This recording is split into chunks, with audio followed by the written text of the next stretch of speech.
pero esto también va a depender del debate de hoy, etcétera, y también así veremos cómo prosigue esto mañana, porque me interesa mucho el diálogo, porque en este tema tengo algunas ideas bastante claras, pero otras no. Entonces, y por eso mismo esto me ha llevado a hablar con distintos profesores de este tema, con distintas personas, a leer el material que he preparado, que ya tienen ustedes de Biblia, de la verdad de la Biblia, en el PDF de Introducción General a la Sagrada Escritura. Esas páginas han tenido varias redacciones, como algunos libros bíblicos, ¿no? Han tenido varias etapas de composición y sigue infieri, ¿no? Work in progress. Entonces,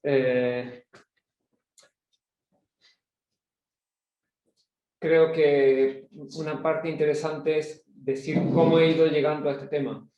No para hablar de mí mismo, que no me interesa mucho, pero sí, porque creo que, al menos a mí me pasa que muchos temas hay que contar una historia para que se entiendan, ¿no? Entonces, esto ya por los niños del colegio, si uno les cuenta una historia, ya engancha, ¿no? Si uno habla de las cosas de manera abstracta, no engancha. Entonces, pues yo, a ver, mis primeros contactos con la Biblia fueron más bien muy normales, no sé, del colegio de educación católica, no de la obra. Formación teológica, pero recuerdo alguna materia de Biblia en que el profesor, yo creo que, si no recuerdo mal, había estudiado Derecho Canónico, entonces no era su fuerte. Llego a Roma el año 2000, primer ciclo de teología en la Santa Cruz, y las materias que más me gustaron fueron las de Biblia. Y creo que era porque tenía un aspecto que era la novedad. La teología dogmática era profundizar en lo que más o menos ya sabía. La Biblia eran cosas que yo no había oído nunca y que me parecían súper interesantes, lógicamente. Después de estar 2 años en Roma, fui a Pamplona, Universidad de Navarra, licenciatura y doctorado en teología bíblica. Y ahí pues me siguió gustando, pero tuve algunas clases que me dejaron preguntas que me han dado a pensar en todo esto. Concretamente era el profesor Gonzalo Aranda, que en paz descanse, una materia que se llamaba el contexto histórico y literario del Antiguo Testamento. Y no recuerdo si fue en esa materia o en otro contexto, tuvimos que leer un artículo del profesor Francisco Varo, que se llamaba el artículo El contexto histórico del Antiguo Testamento, una cosa así. Y ahí descubrí un tema que es lo que todavía no tengo resuelto, he ido resolviendo varias otras cosas por el camino, pero este todavía no, que es el gran problema de la historicidad de los grandes relatos del Antiguo Testamento. Los patriarcas, el Éxodo, la conquista de la tierra y la monarquía de David. No voy ahora a detenerme aquí porque creo que llegaremos después, pero esta es una de las preguntas que he tenido siempre y que me he encontrado respuestas totalmente distintas en personas que no me merecen ninguna sospecha de nada. Entonces, personas católicas de buena doctrina, pero que me dan respuestas muy, muy distintas. Y por eso también me interesará ver después en el diálogo qué piensa cada uno. Bien, dejo esta como pregunta un poco ahí en el refrigerador, en la nevera, dicen aquí. Y vamos porque creo que gran parte de la solución es no quedarse simplemente en una cosa específica, sino ver conceptos más profundos que tienen que ver con la filosofía. Yo estudié filosofía antes de estudiar teología. Y todo el mundo siempre me ha dicho, entonces tú tendrías que encontrar la respuesta. Bueno, vamos a intentarlo. Porque no es que poder estudiar filosofía ya se resuelva todo, pero ayuda. Ayuda porque en el mundo bíblico predominan los filólogos, que merecen toda nuestra admiración y respeto, pero la filología te forma la cabeza de una manera que te adapta para responder un cierto tipo de preguntas y menos otro.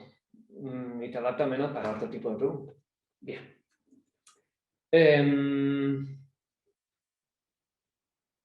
Entonces, ideas claras que van apareciendo o que he ido encontrando. Centralidad de Jesucristo. Vamos a escribirlo esto. Jesucristo.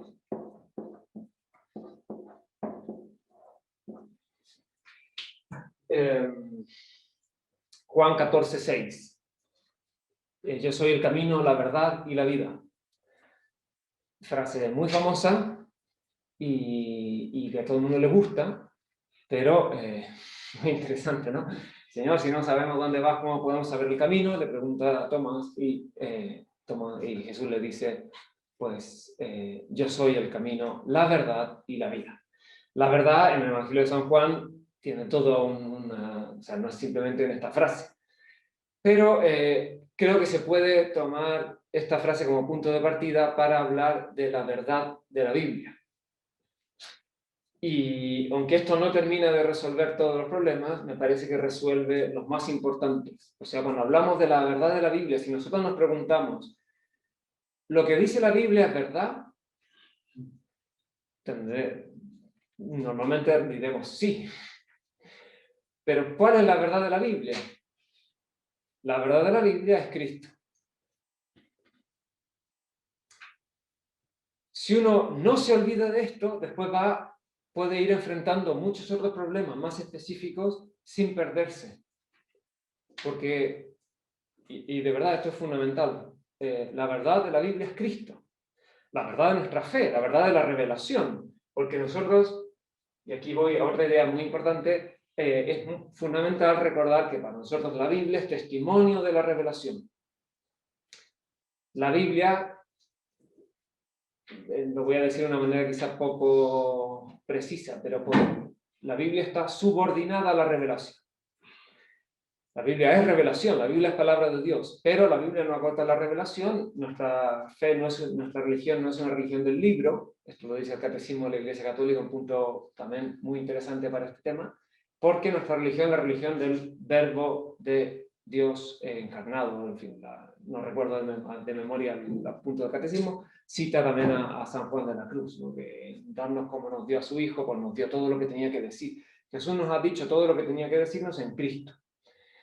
Para entender a Cristo, Dios quiso que tuviéramos unas escrituras, unas que lo anuncian, que lo preparan, que son el Antiguo Testamento, y otras que lo proclaman, lo predican, que son el Nuevo. Pero la verdad de la Biblia es Cristo. La verdad que Dios ha querido comunicarnos para nuestra salvación, como dice Deuteronomio 11, es Cristo. Por tanto, centralidad de Cristo, cristocentrismo, sabiendo, porque en teología siempre hay que matizar todo, Cristo nos lleva al Padre. Por tanto, el cristocentrismo nunca puede ser absoluto. Cristo siempre nos manda a otro distinto de él. Cristo manda al Padre. Y también es interesante, Cristo, la misión del Espíritu Santo está subordinada a la de Cristo. Cristo nos manda al Padre, el Espíritu Santo nos manda a Cristo. También es bonito ver cómo la Trinidad está aquí. ¿Por qué? Porque la inspiración de la Biblia tradicionalmente se atribuye al Espíritu Santo. Pero está el peligro de que uno dice, esto está inspirado por el Espíritu Santo, pero me olvido de Cristo. Y esto yo lo he visto muchas veces. Es una especie de inspiración que va por libre. Una inspiración, esta página está inspirada por el Espíritu Santo, por tanto es palabra de Dios. Dice, sí, pero en conexión con toda la Escritura, que está en conexión con la máxima revelación de Dios, que es Cristo. Por tanto, si la revelación es Cristo, la inspiración está subordinada a la revelación, está subordinada a Cristo. Doy todavía un paso más, estoy diciendo quizás muchas cosas, pero estoy hablando a profesores, entonces que después cada una de estas cosas podemos hacer doble clic, ¿no? En muchas de estas ideas. Quizá la única, esto aquí me permito una fantasmada, pero quizá la única idea de las páginas estas del manual, obviamente uno va topando de mucha gente, pero hay una cosa que es mía, que no he visto que en ninguna otra persona. Entonces aquí esto no. Que es el lugar en el que hablo del tema de la verdad. ¿En qué lugar del manual o del tratado de introducción general a la Sagrada Escritura, en qué lugar hablar de la verdad de la Biblia? Estamos hablando ICSE, como la abreviatura de introducción general a la Sagrada Escritura, y entonces es muy normal que haya toda una parte sobre revelación o inspiración. Ahora ya que estoy estudiando en italiano, aquí con la N. Inspiración, canon, texto, y al final se habla de interpretación o hermenéutica. Son más o menos las partes clásicas del manual del Tratado de Introducción General a la Sagrada Escritura. A veces antes del Vaticano II, no se hablaba mucho de revelación, se empezaba por inspiración. La Biblia está inspirada y los textos, ¿no? 2 Timoteo 3:16, toda la Biblia, toda escritura inspirada por Dios es útil para predicar, etc. Después había estas partes, canon y texto. El orden puede cambiar, primero texto, en mi manual, primero texto, después canon, pero antes era primero canon, o sea, es un orden que puede variar. Y lo normal es que al final se deja la parte de interpretación, cómo hay que entender la Sagrada Escritura. El lugar clásico para hablar de la verdad bíblica era aquí. Era o sigue siendo aquí. La mayoría de los manuales, también Vicente Balaguer, en su manual Introducción a la Sagrada Escritura, habla de la verdad de la Biblia aquí. La Dei Verbum habla de la verdad de la Biblia dentro de la parte sobre inspiración. Hay una excepción notable que es el manual de Manucci, Valerio Manucci, que habla de la verdad de la Biblia aquí, en la parte del canon. Bastante sorprendente, bastante peculiar. Un poco la idea, bueno, la verdad de la Biblia es la verdad de toda la Biblia, del canon, del conjunto, por tanto, hablamos ahí de la verdad. Probablemente Manucci pone ahí el tema de la verdad porque lo quiere sacar de la inspiración. Y no encontrando un lugar mejor para ponerlo, lo puso en el canon. Pero no pinta mucho en el canon. En mis apuntes lo puse aquí, en la interpretación. Y me convence a mí.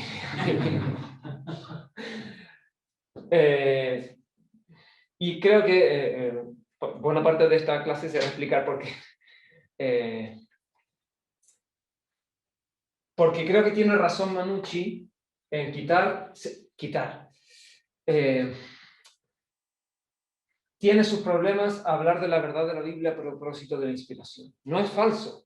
Nada de esto es falso. Son maneras de explicar las cosas y maneras de conservar los equilibrios. Yo creo que muchas de las veces, en general teología, es toda una cuestión de equilibrio. De matizar, de insistir más en una cosa. Entonces, a veces, muchas de las herejías es que una persona insistió tanto en una cosa, en una verdad de fe, que negó otra, ¿no? Y entonces ahí es donde hay que estar atento. ¿Cuál es el problema de hablar de la verdad de la Biblia dentro de la parte de inspiración? Es un poco lo mismo que decía antes, separar al Espíritu Santo de Cristo. Es una noción de inspiración que dice el autor, aquí, bueno, no me siento, pero la imaginación popular es San Mateo, que tiene delante unas hojas, unos folios de papiro o de pergamino, y entonces está escribiendo y hay un ángel que le transmite, bueno, la paloma que representa el Espíritu Santo que le va inspirando, ¿no? Entonces, cada palabra que él escribe está inspirada. Cada capítulo, cada coma, cada frase está inspirada, porque hay una acción del Espíritu Santo en la inteligencia, en la voluntad. Esto es el tratado clásico de inspiración, que es verdad. Es verdad. Es verdad, pero es una verdad parcial. Porque con ese modelo yo acabo diciendo que cada página, cada palabra es inspirada, olvidándome de Cristo. No me hace falta Cristo. Porque también con el Antiguo Testamento vale lo mismo. Cada salmo está inspirado. Una vez en clase me pasó que dije que toda la Biblia está inspirada, porque esa es la fe de la iglesia. Una alumna que no era una señora casada con familia, se escandalizó. Pero no puede ser, porque hay unos salmos muy violentos. No pueden estar inspirados por Dios. Porque la idea popular de inspiración es que automáticamente cada unidad de la que yo digo esto está inspirado, esto es palabra de Dios, autónomamente, en una manera absoluta en el sentido de sin conexiones. Y eso que ha sido la idea popular, la idea incluso del arte, ¿no? De Caravaggio con San Mateo y tantos otros momentos en que se reproduce el fenómeno de inspiración, al ser una verdad parcial, conviene matizarla, completarla. La Iglesia sostiene que toda la Biblia está inspirada y cada parte de la Biblia está inspirada en cuanto forma parte del todo. ¿Y por qué dice esto? Y entonces aquí hay que, en el fondo también, yo hablo de la verdad aquí, pero que así primero he explicado todas las partes anteriores. Mientras más sepa la gente al llegar al tema de la verdad de la Biblia, mejor. No planteárselo al inicio, que saben menos, sino al final. El peligro de poner la verdad bíblica dentro de la parte sobre inspiración es también que la inspiración muchas veces se entiende separada de la revelación. Al final, ¿qué es lo que quiere Dios con la Biblia? ¿Qué es lo que quiere Dios con Cristo? Quiere llevarnos a la comunión con Él, quiere hacernos sus amigos, quiere salvarnos, quiere redimirnos, quiere identificarnos con Él. O sea, todo esto que estoy diciendo no son sinónimos, pero más o menos hablan de la obra reveladora y salvadora de Dios. Esto también es Dei Verbum. Dei Verbum recupera toda la dimensión personal, salvífica de la revelación. La revelación no es una cosa simplemente intelectual. Esto, aunque lo dijo hace 50 años el Vaticano II, en muchas cabezas todavía no se termina de integrar. Entonces la palabra revelación parece revelación de verdades, Vaticano I, ¿no? Verdades que todos pueden alcanzar, verdades que con mucho esfuerzo, o verdades que nadie de alguna manera puede alcanzar. Pero son todas verdades, proposiciones intelectuales. La revelación es una manifestación de Dios que es amor. Por tanto, al manifestarse Dios, se está dando a conocer, pero a la vez nos está invitando a la amistad con Él, nos está dando la filiación divina, todo esto, que la riqueza más bíblica para expresar esto es enorme. Para hablar de esta manifestación divina, ¿no? Toda esta manifestación divina llega a su plenitud en Cristo. Por tanto, yo también les digo muchas veces a los alumnos, cada vez que tú oigas la palabra revelación, piensa en Jesucristo. Porque las cosas también, esto sí que es de metafísica y de filosofía, o sea, la filosofía sí ayuda. Para entender la realidad es mejor entenderla a partir de lo más alto, no de lo más bajo. En la analogía del ser, el ser se dice de muchas maneras, ¿no? Aristóteles, etc. Pues si yo estudio los tipos de seres más bajos en la escala de seres, pues no voy a entender bien lo que es el ser. Mucho mejor lo voy a entender si entiendo las cosas mejores. Si yo, una persona que no sabe nada de fútbol, y quiero explicarle qué es el fútbol, una opción es que llevo a la calle y veo ahí que hay 7 niños jugando 3 contra 4 con una pelota de trapo y para hacer el arco, la portería, han puesto lo que sea, ¿no? Un florero, el chaleco de uno. Bien, ¿eso es fútbol? Sí, porque no se puede jugar con la mano, se juega con el pie, o sea, es fútbol. Pero la persona no va a entender muy bien lo que es el fútbol, no va a entender lo que es el fuera de juego, porque no hay fuera de juego, no va a quedar muy claro si la pelota entró o no entró, porque esta portería hecha así no me deja muy claro. En fin, no hay mucha táctica que explicar, porque el fútbol es 11 contra 11, aquí están jugando a un número impar, ¿no? O sea, es un fútbol en una escala ínfima de la analogía del fútbol. Si yo quiero entender el fútbol, pues mejor ver Juventus Porto esta noche o mañana. Y ver un buen partido con camisetas, con equipos completos, con el árbitro, con la cancha de las medidas oficiales. Y ahí le puedo explicar a la persona, mira, esto fue fuera de juego, aquí el árbitro de los guardialíneas señala, o sea, tengo muchos más elementos para que la persona entienda lo que es el fútbol. Bien, volviendo entonces a esto, ¿qué es revelación? Mira, revelación, estaba ahí Sansón y lo movió al espíritu y se fue y mató a 200 filisteos. Pues sí, ahí Dios de alguna manera se estaba manifestando, pero mucho mejor que yo le diga que le hable de Jesucristo, ¿no? Mira, y que hable sobre todo del misterio pascual, pasión, muerte y resurrección de Jesús. Esa es la máxima, ahí donde se concentra la revelación de Dios a los hombres. Y eso, repito, me resuelve ya tantos problemas, ¿no? O sea, una página de un salmo que es violento, ya tendré que ver cómo lo explico. Pero si yo tengo claro que la verdad de la Biblia es la verdad de Jesucristo, y Jesucristo está crucificado y diciendo, Padre, perdónalos porque no saben lo que hacen, no puedo entonces ya, o sea, ya he reducido mucho el alcance de los problemas del Salmo violento, o del Deuteronomio 7, o del libro de Josué. O sea, la violencia en la Biblia está muy presente, y es uno de los problemas que tiene el tema que estamos tratando. Pero si uno tiene bien ordenada la cabeza y tiene muy claro entonces revelaciones, sobre todo Jesucristo, pues entonces ya tengo esto más situado. Uno podría decir entonces, ya si uno ha explicado bien esto, no revelación, que su plenitud está en Cristo, etc., pues después explico la inspiración. Entonces digo, bueno, esa misma revelación de Dios para que no se perdiera, quiso que se quedara por escrito, y en esa ponerse por escrito hay una acción del Espíritu Santo, que se llama carisma de la inspiración, que me asegura que estos textos me reflejan fielmente esa revelación de Dios. No la contienen verdaderamente, ahí también hay toda una terminología que ya se puede desarrollar mucho, pero la inspiración está subordinada a la revelación. Primero Dios se reveló y después ya inspiró unos textos. Jesús primero predicó, murió en la cruz, y después mandó a los apóstoles predicar, y después los apóstoles y algunos de su círculo pusieron por escrito el mensaje de Jesús.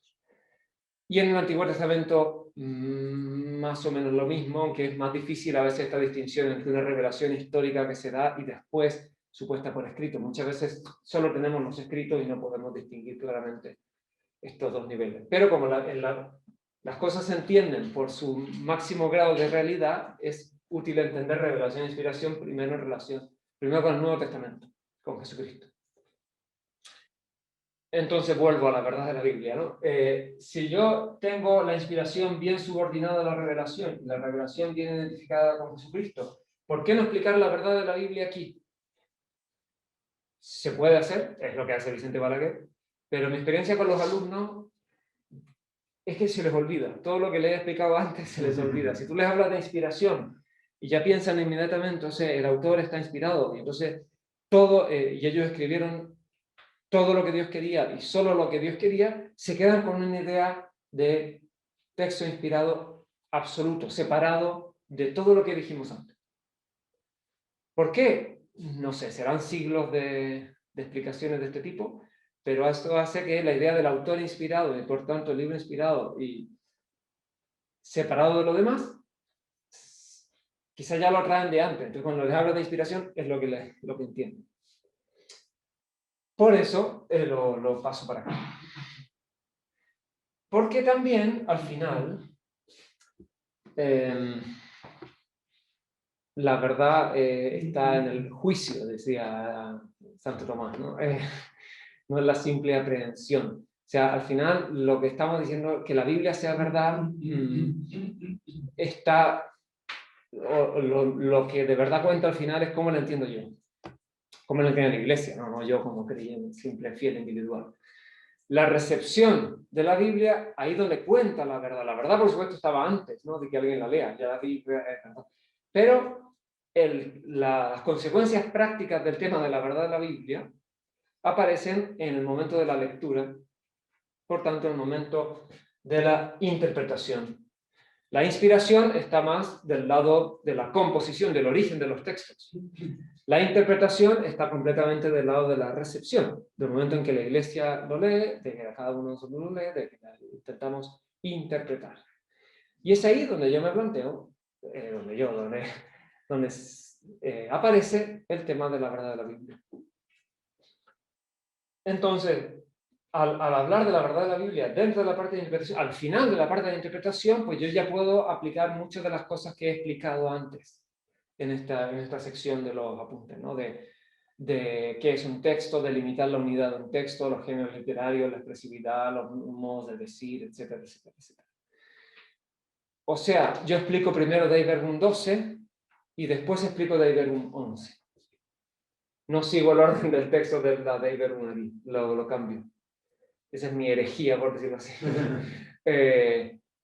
Pero, y es lo que, como decía antes, somos fieles. Estoy orgulloso.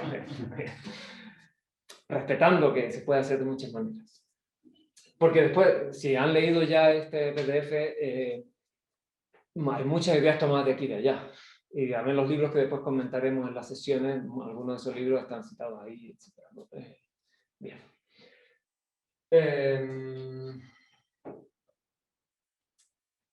¿Qué más? ¿Qué más?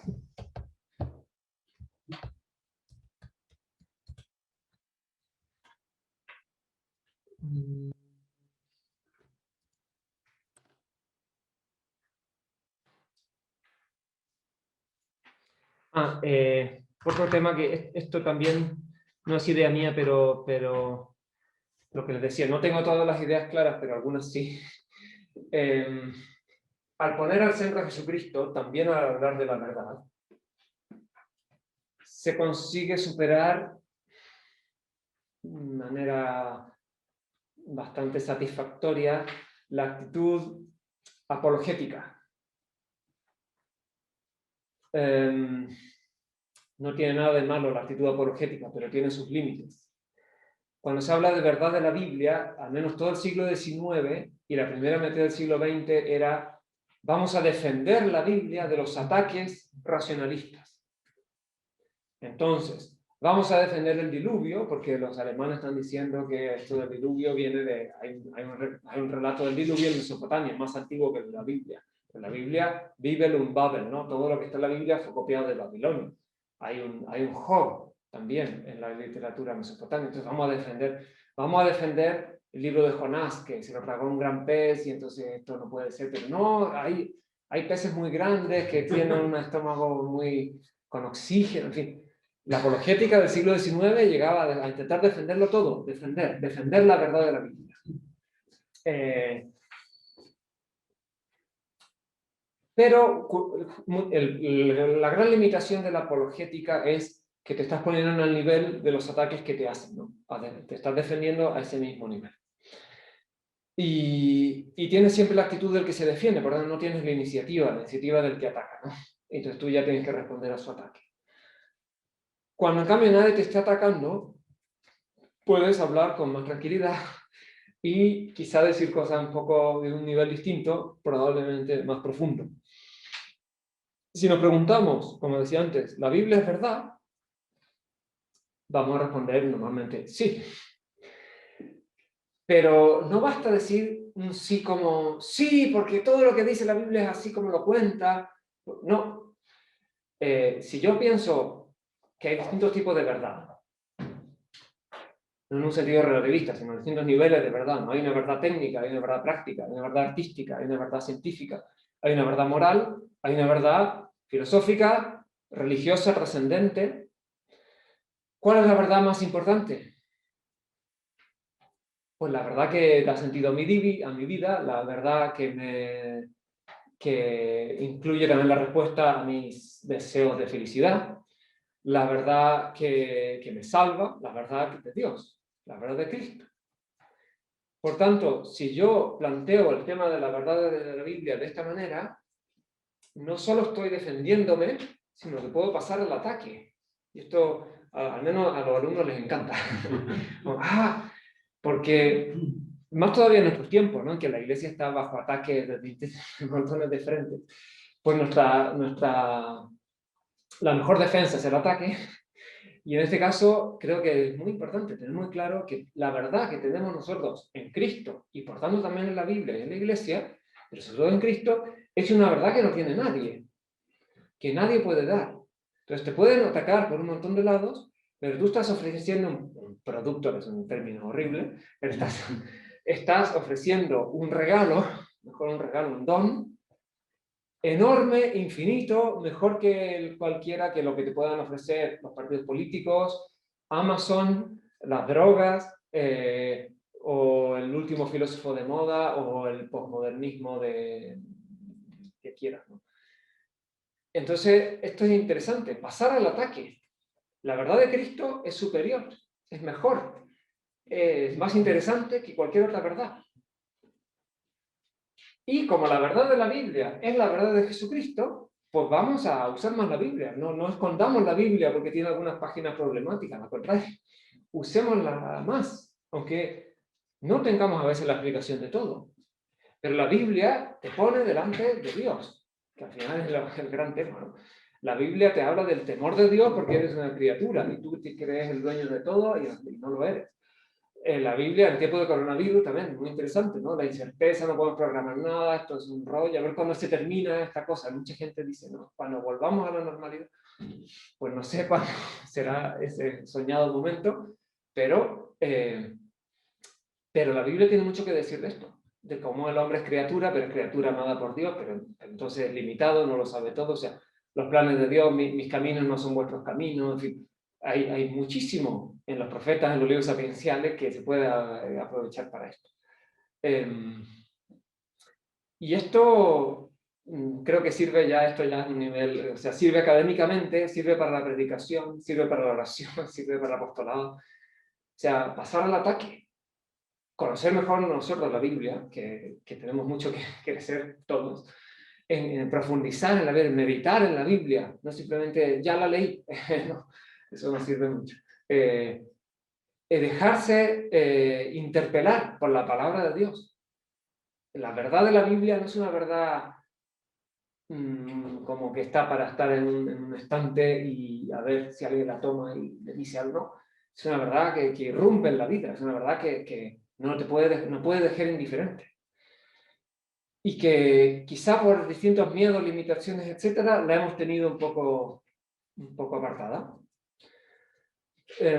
Paul Claudel, el premio Nobel de Literatura francés, converso, gran persona, hace una broma que por desgracia creo que sigue siendo verdad. Él decía, los católicos tenemos una veneración tan grande por la Sagrada Escritura que ni siquiera la tocamos. Y la tenemos ahí en la estantería, y el regalo de primera comunión, y ahí está, y no la vaya a abrir porque no vaya a ser que se ensucie, ¿no? O que se rompa, el papel Biblia es delicado, esto también ha cambiado un poco porque tenemos la Biblia en el teléfono, pero hay algo de verdad, a veces una especie de veneración. Recuerda, no, es que esta es palabra de Dios, está inspirado, pero tú lo has leído, lo has meditado, porque mucha gente que a veces proclama, tiene una visión aparentemente muy sobrenatural de la Biblia, en su vida no se refleja, porque si es palabra de Dios, pues entonces tómala y léela, medítala, aprovéchala, comprométete con ella. No me digas que es palabra de Dios, pero si no sabes bien lo que dice. Estamos en el año de San José, y entonces yo también le dije estos años a los alumnos, ¿no? ¿Cómo se llamaba el papá de San José? Y gran silencio. Bueno, pero si está dos veces además. En la genealogía de Jesús de Mateo y en la genealogía de Jesús de Lucas. Entonces, en la genealogía de Mateo, el papá de San José se llama Jacob. En la genealogía de San Lucas, el papá de San José se llama Elí. Entonces, ya, problema. Entonces, tenía los nombres. ¿Qué pasa aquí? Bien, ahí estamos, es que, porque están todos felices oyendo hablar la verdad de la Biblia, etcétera, pero tenemos problemas. este es un clásico problema. Las dos genealogías de Cristo no coinciden, para nada no, coinciden un poco, pero es más lo que no coinciden que lo que coinciden. Y no coinciden ni siquiera en el nombre del abuelo paterno de Jesús. Si leen algún libro piadoso, Los silencios de San José, te dice, bueno, es que quizá la ley del levirato, se murió el primer marido de la mujer sin dejar hijo y la tomó su hermano. Entonces por eso aparecen dos nombres. Ahí, puede ser, pero eso es típico razonamiento un poco apologético, ¿no? Defender los dos evangelistas tienen razón y entonces vamos a buscar el modo de que tengan razón. En realidad creo yo que ahí hay que ganar mucho de flexibilidad medio oriental. O sea, la Biblia, desde el Antiguo al Nuevo Testamento, no fue escrita en la Europa moderna. Entonces los criterios y las maneras de contar las cosas es otro mundo, es otra mentalidad. Y se sorprenderían de nuestras sorpresas, ¿no? Se escandalizarían de nuestros escándalos, porque dicen, no, si es que la genealogía ya se sabe, son más o menos. No tenían un registro perfecto. Eso es una cosa muy reciente, saber exactamente todos los antepasados de alguien, ¿no? Bien. Otro ejemplo que suelo dar y que un poco también para pinchar, ¿no? Génesis 6, famoso texto. Porque muchos dicen, ustedes los biblistas, y nos dicen que Adán y Eva no existieron, no sé cuánto, y yo no digo eso, no digo que Adán y Eva no hayan existido, pero, a ver dónde tengo la Biblia de Jerusalén. Vamos a la... Aquí está. Y entonces, Génesis 6. Cuando la humanidad comenzó a multiplicarse sobre la haz de la tierra y les nacieron hijas, vieron los hijos de Dios que las hijas de los hombres les venían bien, y tomaron por mujeres a las que preferían de entre todas ellas. Entonces dijo el Señor, no permanecerá para siempre mi espíritu en el hombre, porque no es más que carne, que sus días sean 120 años. Y 6:4, los Nefilim, dice la Biblia de Jerusalén, los gigantes, existían en la tierra por aquel entonces, y también después, cuando los hijos de Dios se unían a las hijas de los hombres, y ellas les daban hijos. Estos fueron los héroes de la antigüedad, hombres famosos. Entonces, si uno tiene una idea de que todo lo que me dice la Biblia es exactamente tal como me lo cuenta, o sea, todo lo que dice la Biblia es verdad, pero una verdad entendida de una manera, pues si llego a Génesis 6, 1 a 4, ¿qué hago? ¿Qué hago? Tenemos unos hijos de Dios. ¿Qué son estos hijos de Dios? Que se unen a las hijas de los hombres, y se habla de los gigantes. En el Génesis es verdad que no queda muy claro que los gigantes son los hijos de estos hijos de Dios con las hijas de los hombres. Eso está mucho más claro en el libro de Enoch, que cuenta esta historia con mucha mayor extensión. Y probablemente lo que tenemos en el Génesis es como una especie de resto de un relato que no sabía muy bien qué hacer con él, pero lo dejaron ahí, porque no vaya a ser que se pierda. Es también una lógica muy propia de la Biblia. No vaya a ser que se pierda, pues metámoslo. Y por eso que a veces se repite el mismo relato, pues no quieren tirar nada a la basura. Es una mentalidad un poco como de recoger, ¿no? Pues aquí tengo un problema. Si voy con una idea muy tan sobrenatural, pero el problema no es que sea sobrenatural, el problema es que sea simplificadora de lo que son los textos antiguos, pues me hago un problema. Una cosa que a mí me dio también mucha luz, si todavía tenemos unos minutos, fue leer alguna página del Tratado de Inspiración del cardenal Villot.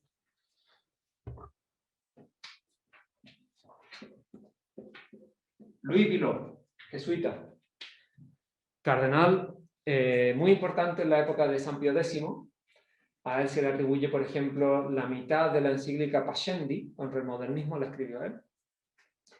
Y él era uno de los grandes protagonistas de la lucha antimodernista.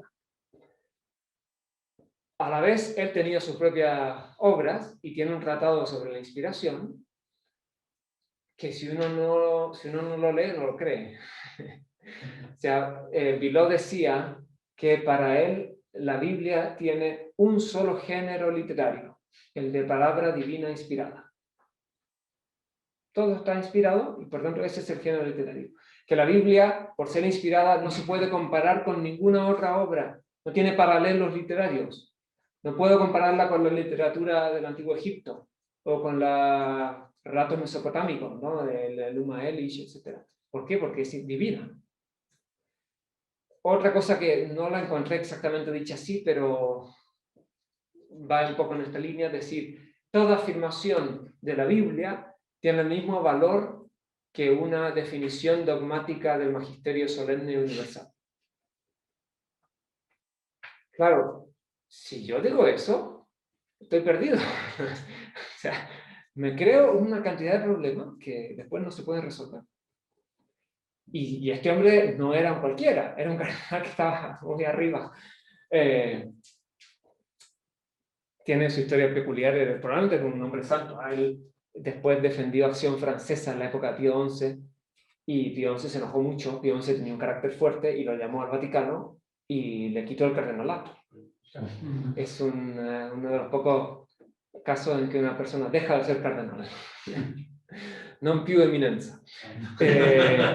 Y de hecho, pero Villot se lo tomó muy bien y dijo, bueno, pues yo quiero volver a la vida de jesuita, y se fue de los jesuitas y volvió a ser el noviciado, porque el superior le dijo, bueno, pero aquí tú aceptas el noviciado de nuevo.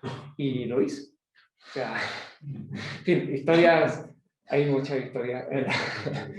Pero, o sea, Villot tiene un periodo como de gloria con San Pío X y después, no digo que caiga, sí, cae un poco en desgracia en términos de política eclesiástica, se ve un poco de derecha. Bien, pero no era el único.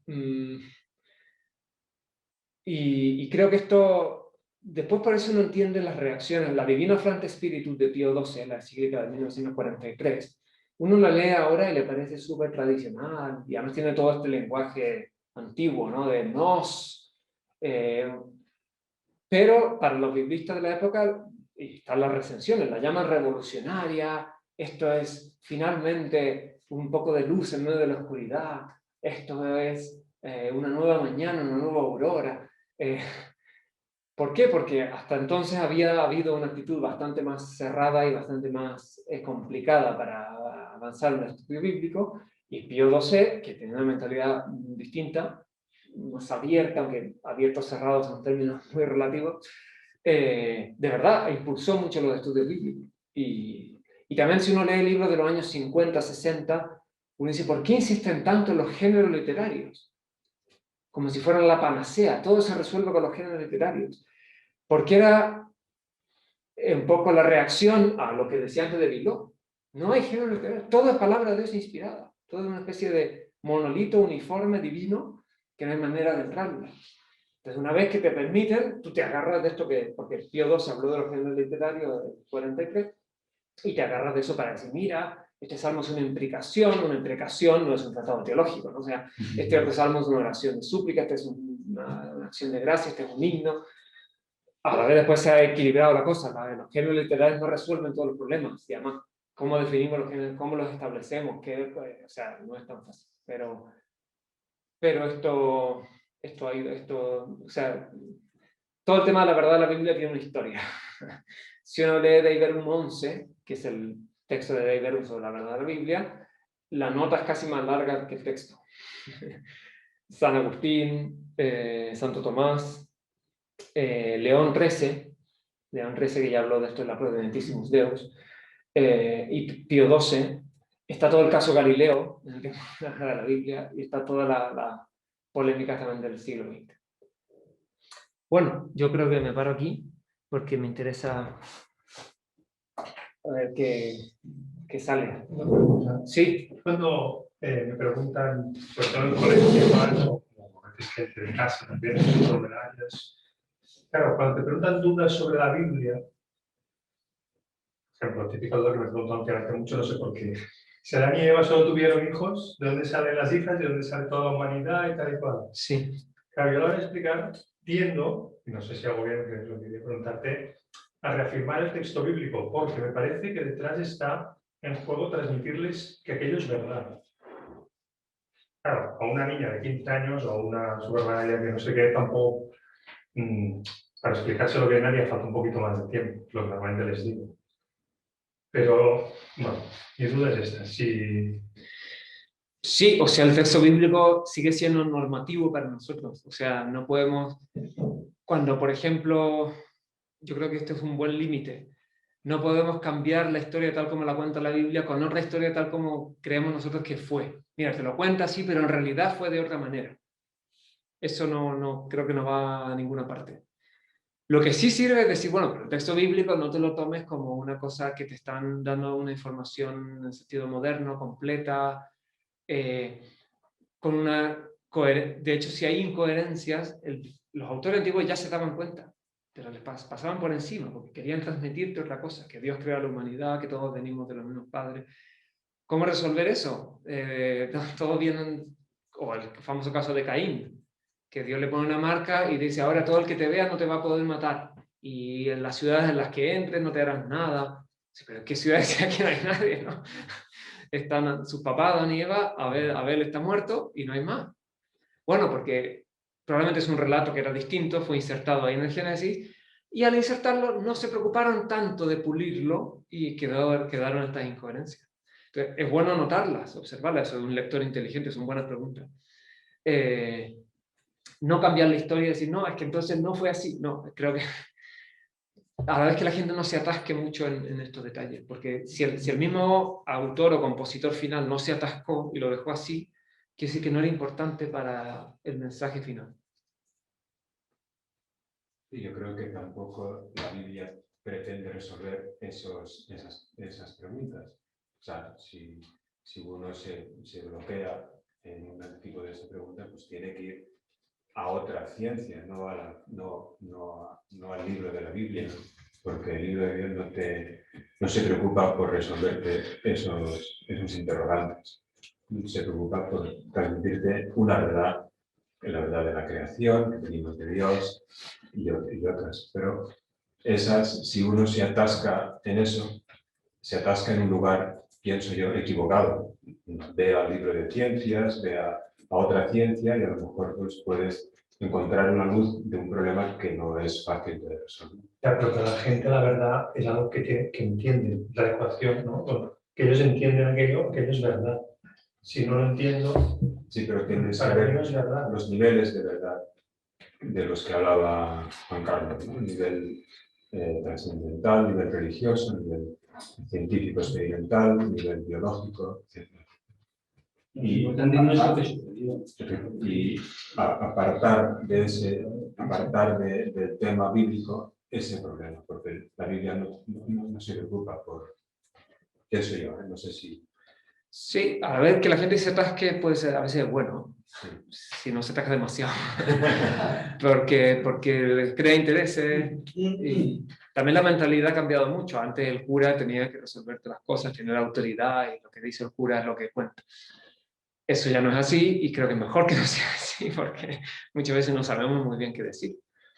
Entonces que la persona busque, siga leyendo, vea la nota de la Biblia, vea otra traducción, o sea que animar también a la gente a seguir buscando.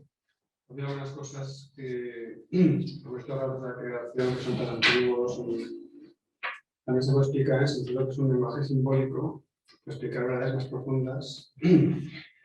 Estilo parábola, ¿no? Como lo usaba el Señor, porque cuando ponemos a parábolas, algunas parábolas, humanamente hablando, eran absurdas, ¿no? Cuando dabas 10.000 talentos, nadie debía 10.000 talentos a nadie, porque es ni cerebro, ¿no? Y no es un siervo.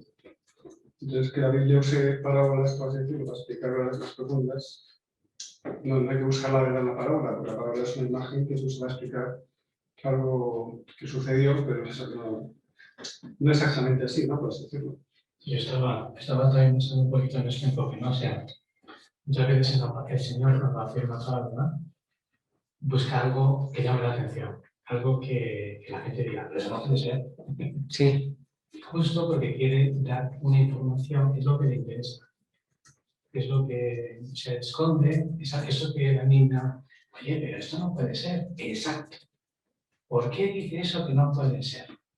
Eso es lo que es más importante, ¿no? O sea, descubrir quizás la luz que el autor precisamente buscó esa contradicción, no que ninguna, pero quería revelar una verdad más importante, ¿no? O sea, quizás es un poquito también. sí, por tanto las parábolas sí que tienen verdad, pero no es una verdad del sentido inmediato como tomándolas como un relato histórico, sino que es una verdad de otro tipo. Las parábolas tienen la gran ventaja de que todas las parábolas está claro que son parábolas. O sea, hay una indicación formal de que esto es una parábola, porque Jesús está contándola y entonces es el personaje de un relato que cuenta una historia dentro del relato y por distintos indicios queda claro que es parábola. Génesis 6 o Génesis 1, todo el Génesis es un relato continuo y no hay distinciones formales. Antes se decía que los primeros 11 capítulos son más bien míticos y del 12 de Abraham para adelante son históricos. Pero eso no respeta el mismo Génesis, que no te lo presenta así. Hay una continuidad con la genealogía, están todos enganchados unos con otros.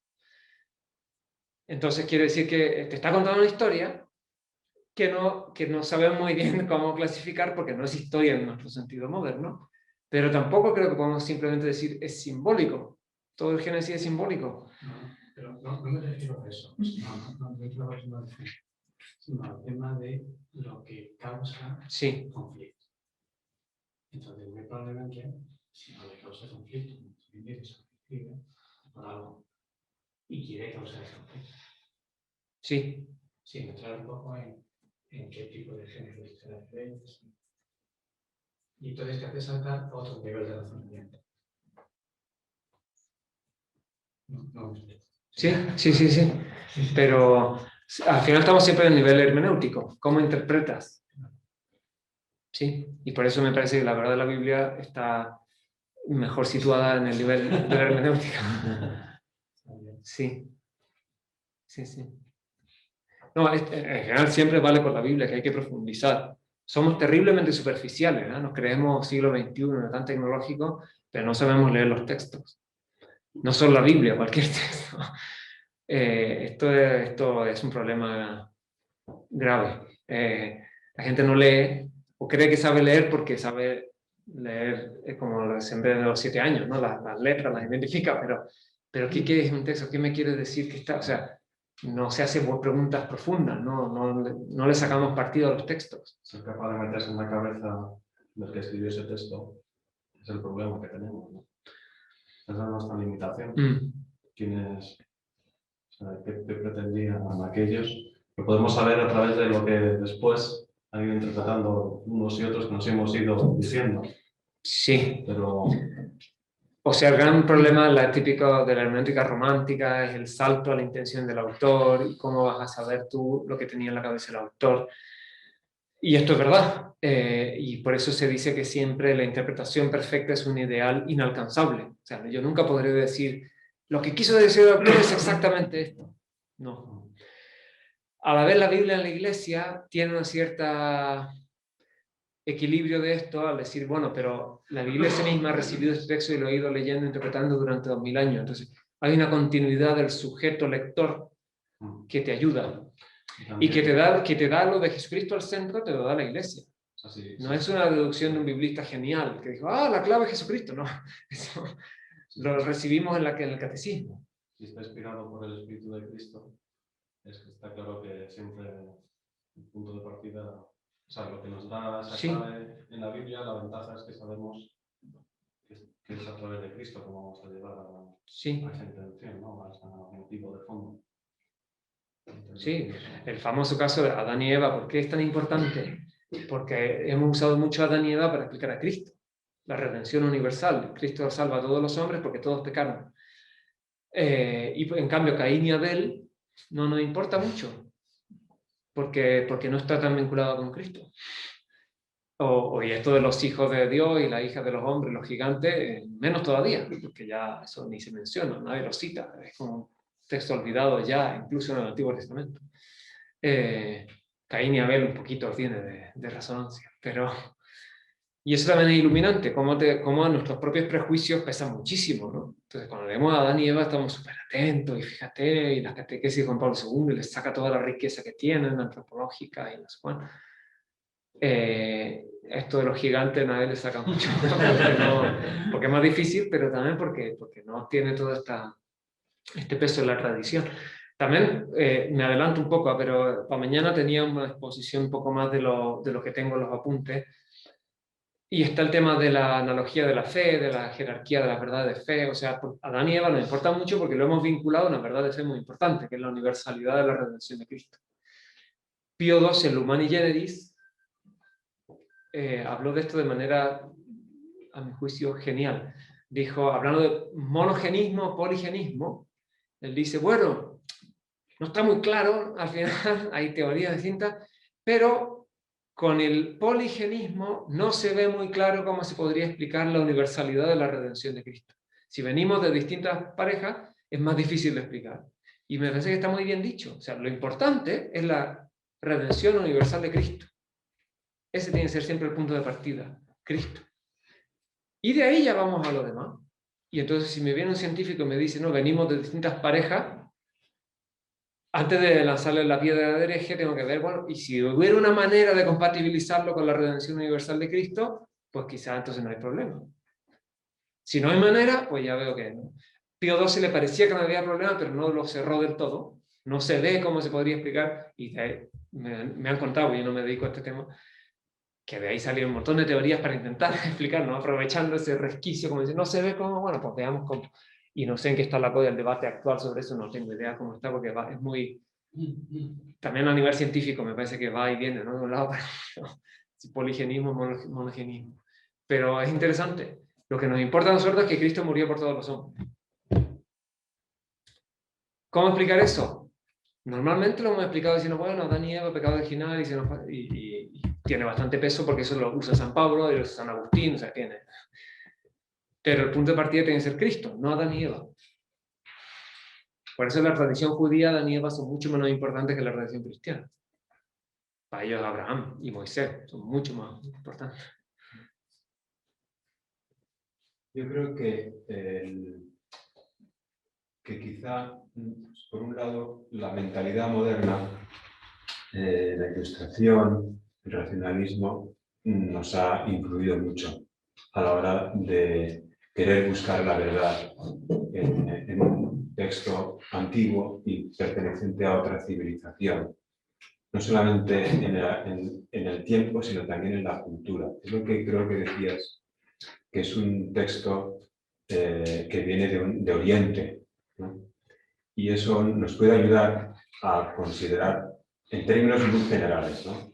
Pero a considerar la Biblia como un gran poema, ¿no? O sea, que es verdad, pero que tiene, por así decir, que tiene un género literario global, por así decir, aunque tiene muchos, pero que pertenece más, pues, a un modo de decir que de alguna manera, pues, me transmite una verdad profunda y que eso me ayuda a lo mejor a liberarme un poquito, ¿no? o a acercarme al modo en que el autor escribía, a su mentalidad, a que no se planteaba problemas en introducir a los gigantes o a otros problemas. No se lo plantea, porque si lo hubiera escrito un europeo en el siglo XX, vamos, la Biblia sería muchísimo más larga y anotada con un montón de notas y muchísimo más claro todo, ¿no? Estaría todo súper claro, ¿no?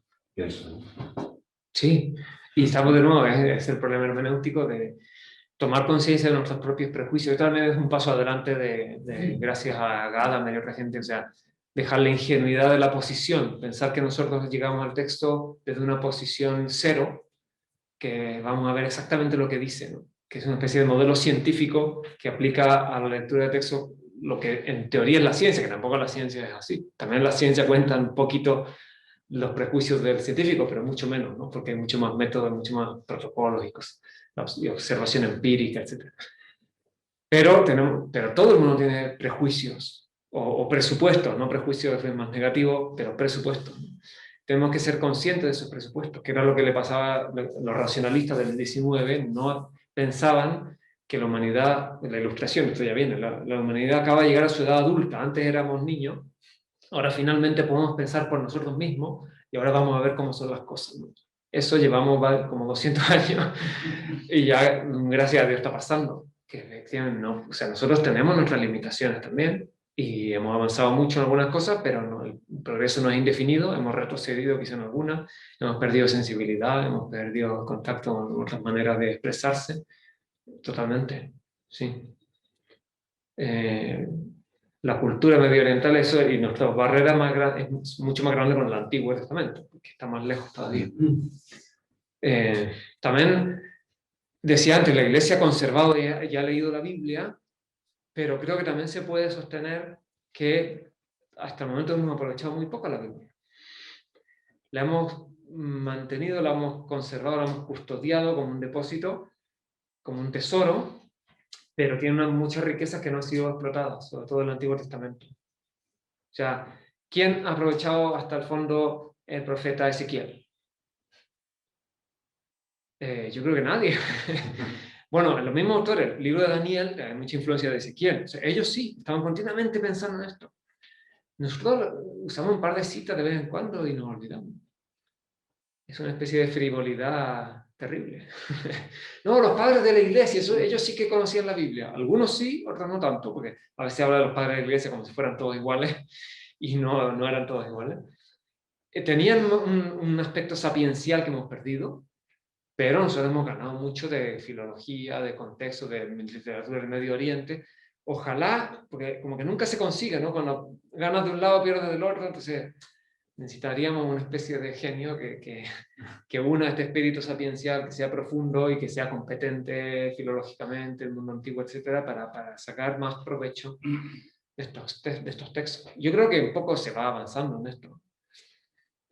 Porque gracias a Dios la exégesis moderna ha ido mejorando, o sea, la exégesis histórico-crítica clásica, todo redaccional, pues algo queda porque en algunos textos te sirve, sobre todo el Antiguo Testamento se ve que ha sido compuesto en etapas, pero no te puedes quedar ahí, sí, que lo importante es dar sentido del conjunto final y eso se ha avanzado bastante.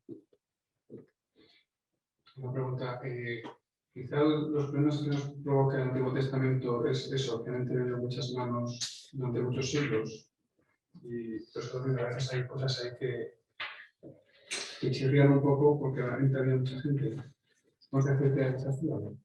Sí, porque también, aquí vuelvo a lo que decía antes, si tú hablas de inspiración como que había un ángel en cada autor que estaba escribiendo, al final todos los libros quedan al mismo nivel, todos están igualmente inspirados.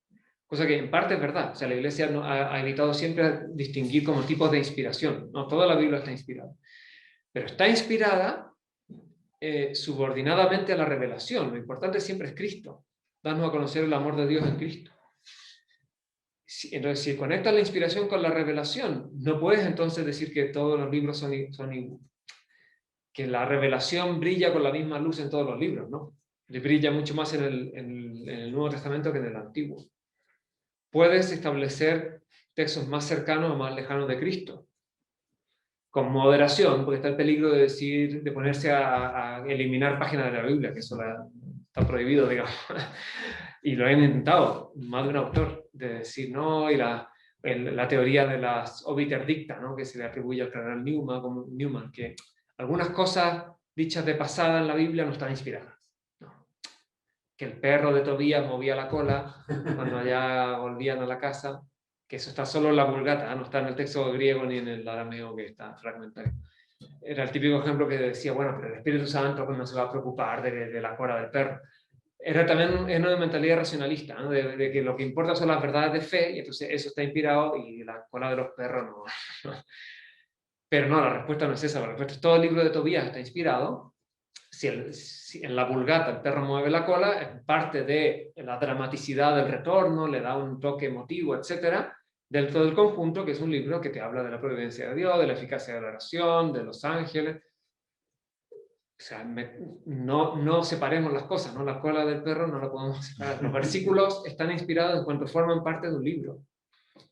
Y el libro está inspirado en cuanto forma parte de toda la Biblia. También una idea que le aprendí a don Gonzalo Aranda, y fue iluminadora para mí, fue decir, solamente la Iglesia se ha dado cuenta que el Antiguo Testamento estaba inspirado. Uno piensa que la Iglesia heredó el Antiguo Testamento de los judíos que pensaban que era palabra de Dios. Y efectivamente te vas a ver las fuentes judías, ellos pensaban que la Torá era palabra de Dios y que los profetas eran palabra de Dios. Pero no hay textos que te digan que los proverbios eran palabra de Dios, que el cantar de los cantares era palabra de Dios, que el libro de Ruth, o sea, porque efectivamente, ¿por qué iban a saber que era, o sea, si ellos no tenían la plenitud de la revelación, tampoco entendían totalmente su propia Biblia? Pero el libro ya estaba inspirado, sí, estaba inspirado, pero la inspiración no había sido descubierta. Tenían un velo, San Pablo usa la imagen del velo, todavía hoy cuando leen a Moisés tienen un velo delante. No es problema del libro, es problema del lector. Pero no es que sean los pérfidos judíos, que no. Es que si no han recibido la luz de la plenitud de la revelación, no pueden ver toda esa revelación, por tanto tampoco pueden ver toda la inspiración de los libros. En el Manucci hay toda una parte en que habla de la inspiración para los judíos, entonces te muestra textos que ellos creían que la Torá estaba inspirada, que los profetas también. Pero el mismo Manucci tiene una nota en que se hace un lío con los salmos también eran un poco vistos como proféticos, David, pero otros textos no hay modo de ver. O sea, somos nosotros que sabemos que son Antiguo Testamento porque tenemos claro el canon del Antiguo Testamento. Ellos no tenían claro el canon, no tenían clara tampoco la inspiración de todos los libros. Y el libro y la carta de Judas cita el libro de Enoc como profeta. ¿Por qué? Porque pensaba que era un profeta, no porque no por otra cosa. ¿Cómo puede ser que un libro canónico inspirado te cita como profético un libro que no es canónico ni inspirado? Porque son categorías que hemos descubierto nosotros después. Un judío del siglo I no tenía tan claro una distinción entre libros canónicos inspirados y libros no canónicos inspirados. Ni siquiera un apóstol o alguien escribiendo el nombre de un apóstol como en la carta de Judas. Estoy viendo ahora en su manual que hasta el siglo IV no quedó fijada la Biblia hebrea. ¿Es así o no? Un poco antes. Sí, bueno, ahí está, ¿no? Pero no mucho antes. Entonces, Algunos se dice a fines del siglo I después de Cristo están los primeros testimonios de la Biblia hebrea. Flavio Josefo habla de 22 libros y el cuarto Edra habla de 24. Pero hay textos rabínicos que todavía discuten si los libros manchan las manos o no manchan las manos, si el cantar los cantares o el Coelet.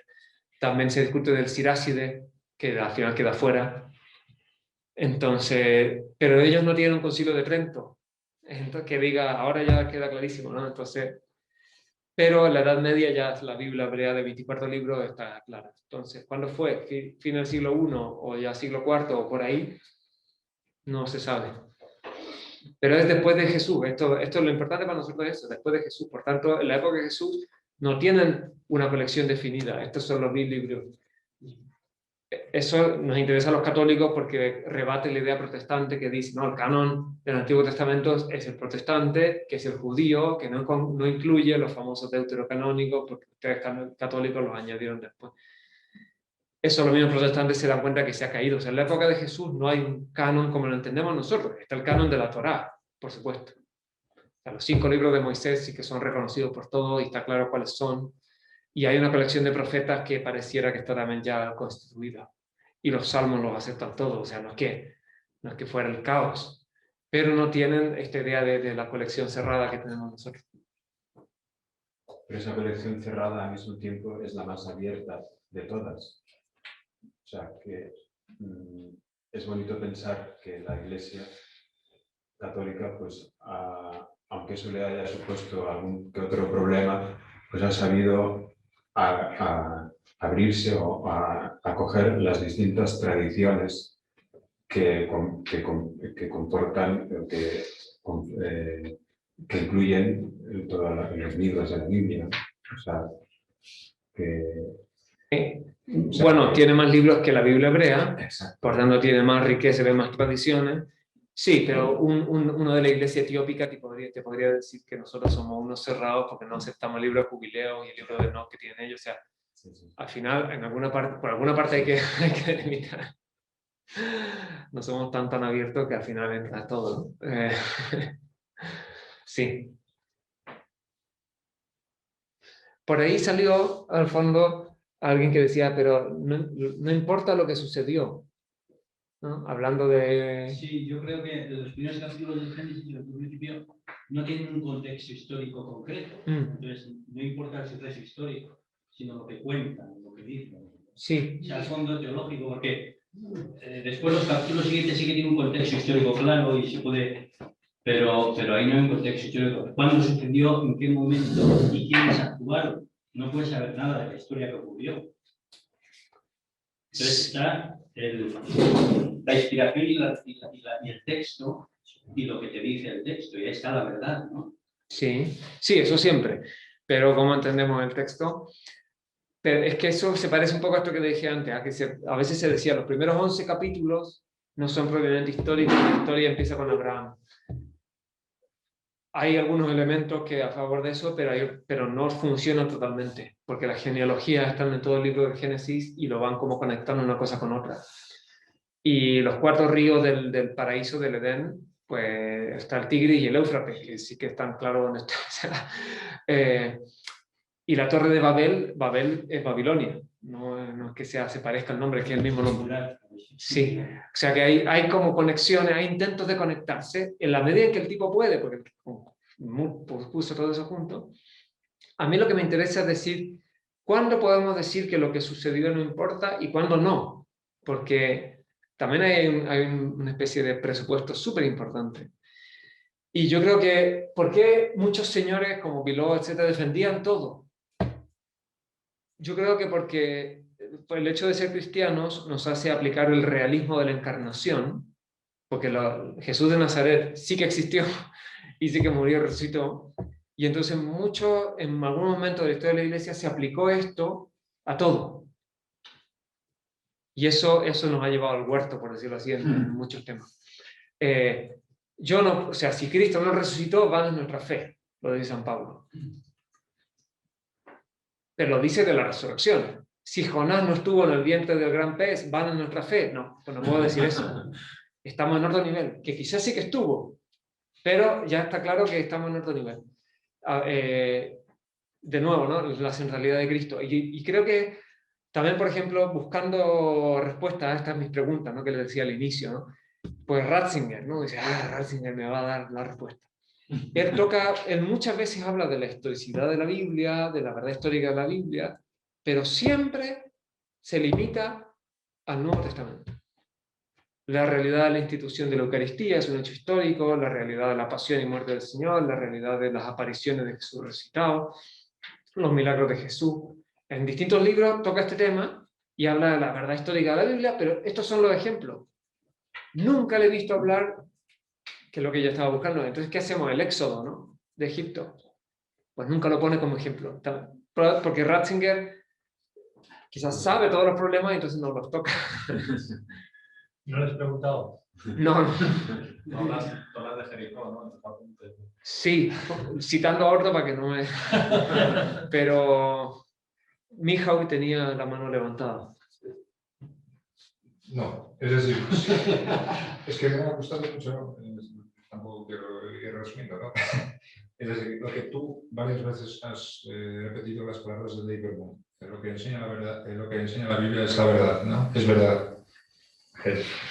Aquí también salían ejemplos personales de la gente, yo también puedo sacar, normalmente si alguien se me acerca, oye, ¿el diluvio es verdad? Sí, pero luego veremos en qué sentido, es decir, como hecho histórico que enseña, por ejemplo, has vuelto a la Humane Generis, sí que es importante si era pareja o no, es decir, por supuesto, como ha dicho el Pío XII, todavía no lo definió como un dogma, pero no conocemos mejor explicación que nos explique mejor, es decir, este número 2, digamos, sigue siendo importante para nosotros, ¿no? Es decir, por eso, que en el diluvio, ¿qué es el mensaje principal del diluvio? ¿Cuál es la verdad? pues hay que estudiarlo, ¿no? Es decir, que quizás a veces también, como seguramente lo saben, ¿no? Es decir, hay muchas explicaciones del diluvio, el mar Negro, quizás en algún momento era una... Pero la importancia no es tanto cómo entra el agua en el mundo, sino qué quiere enseñar esto. También, si ocurrió, pues digamos, aún mejor, ¿no? El mensaje. Perdón que ya estoy esperando a todos, ¿no? Pero en algún momento pues apareció la intención del autor, ¿no? Bueno, ¿cuál autor? El autor divino al autor humano, ¿no? Es decir, y es más, el sensus plenior, sabemos que por mucho que quisiera, el autor humano no podría saber lo que está escribiendo, ¿no? Es decir, luego, pues sí que, como el Isaías 7, ¿no? El alma, la parte, ¿no? Es decir, por mucho que querían, luego la traducción Septuaginta, pues y luego adelante, pues se vio que ahí también hay una verdad escondida de la virginidad de la Virgen, ¿no? Es decir, ¿qué quería escribir el autor? El autor, me parece, no tenía mucho en la mente la virginidad de la Virgen María, ¿no? Y ya está. Es decir, pero también por sin decir algo, ¿no? Es decir, a mí me gustó mucho lo que tú has dicho sobre Jesucristo, ¿no? Porque no se puede acabar con Goodman, es decir, realmente lo que me mueve es Cristo de la fe y ya está, ¿no? Es decir, no nos importa si Jesús existió o no. Pues sí que nos importa, ¿no? Amén. Es toda mi mano levantada y solo gracias a que es la verdad. Muy bien. Así, bueno.